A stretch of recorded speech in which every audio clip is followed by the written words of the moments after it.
বাঁশ সম্পর্কে বিস্তারিত তথ্য। ধরন: এটি একটি দ্রুত বর্ধনশীল বহুবর্ষজীবী ঘাস জাতীয় উদ্ভিদ।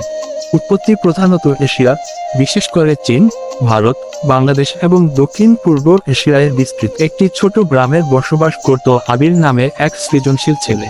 গ্রামের অন্য সবার মতোই ওর বাড়ির চারপাশে বেড়া ছিল, কিন্তু তা ছিল পুরনো বাঁশের তৈরি।